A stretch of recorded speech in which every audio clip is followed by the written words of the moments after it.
अस्सलाम वालेकुम स्टूडेंट्स। आज के लेक्चर के अंदर मैं आपको न्यूमेरिकल करवाऊंगा और पहला न्यूमेरिकल आपके पास लिखा हुआ है, find the radius of fourth orbit of electron in hydrogen atom. Fourth orbit of electron hydrogen atom में उसका हमने रेडियस फाइंड करना है। सबसे पहले हम बेटा डेटा बनाएंगे। डेटा के अंदर आपके पास याद रखिएगा n आपके पास है 4 और आपके पास ए नॉट की वैल्यू मैंने आपको फॉर्मूले बताई थी 0.529 एंगस्ट्रॉम। हाइड्रोजन एटम है, एटॉमिक नंबर आपको पता है 1।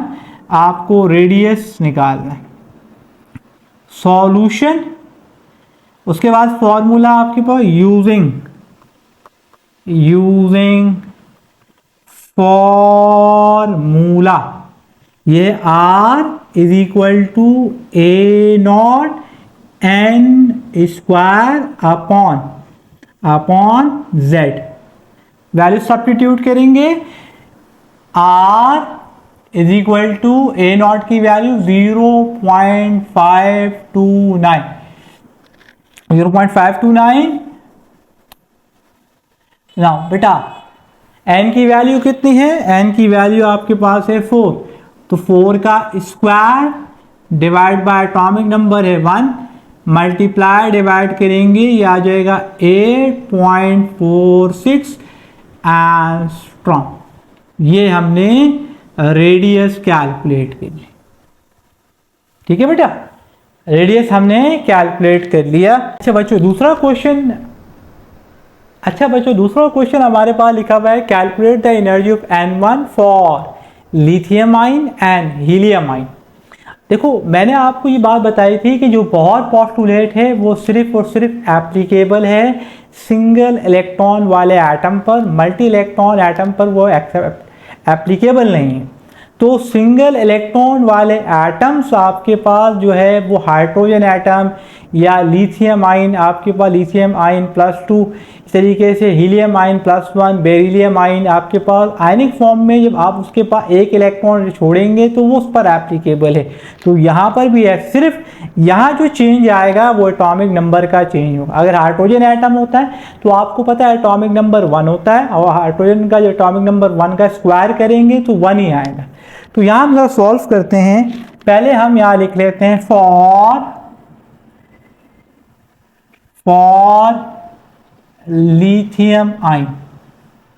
इसका डेटा बना लेते हैं, बहुत ही सिंपल सा डेटा है।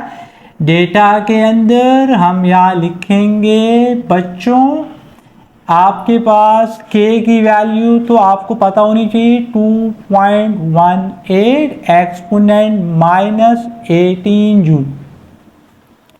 अच्छा, इसमें n तो है वो 1 है, क्योंकि आपके पास आयन है लिथियम आयन या हीलियम आयन, उसमें सिंगल इलेक्ट्रॉन वाले पर एप्लीकेबल है, और सिंगल इलेक्ट्रॉन का मतलब जो एक इलेक्ट्रॉन है वो हमेशा फर्स्ट शेल में होगा। अच्छा, इसके अंदर आपके पास एटॉमिक नंबर, क्योंकि लिथियम है तो एटॉमिक नंबर कितना दिया हुआ है 3। आपको एनर्जी निकालनी। सॉल्यूशन यूजिंग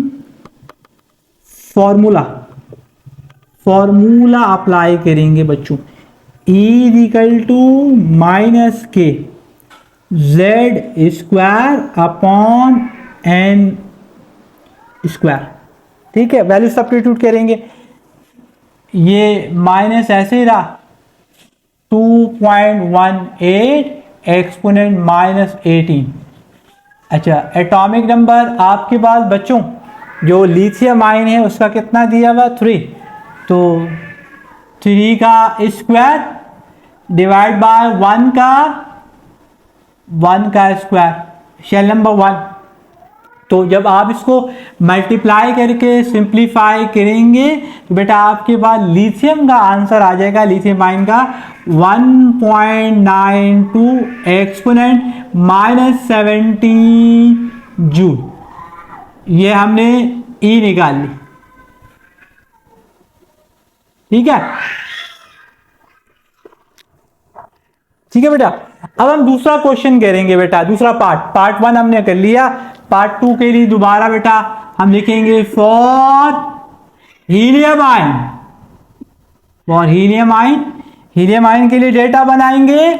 डेटा बेटा हमारे पास जो बहुत ही सिंपल सा डेटा है वही बनाएंगे।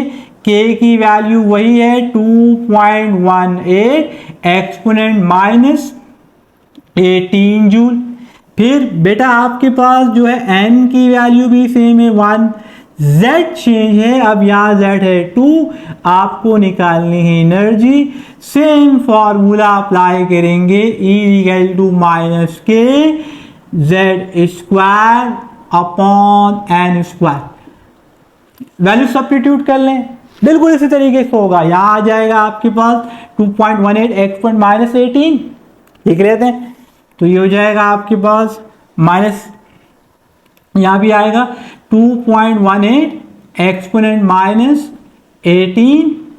अच्छा, मल्टीप्लाई हो रहा है 2 का square divide by 1। Multiply divide करेंगे, ये आ जाएगा 8.72 और डिवाइड करने, मल्टीप्लाई डिवाइड करने पर आपके पास आंसर बन गया 8.72 एक्सपोनेंट माइनस 18 जूल। ये हमने निकाल ली।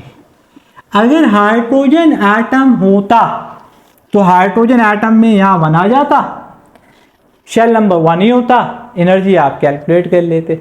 और आमतौर पर आपको पता है हाइड्रोजन एटम पर आपके पास एनर्जी जो है वो 2.18 एक्सपोनेंट माइनस 18 जूल ही आती। ठीक है, ये दो न्यूमेरिकल मैंने आपको आज करवा दिए। नेक्स्ट वीडियो में इंशाल्लाह हम एक नया न्यूमेरिकल करेंगे।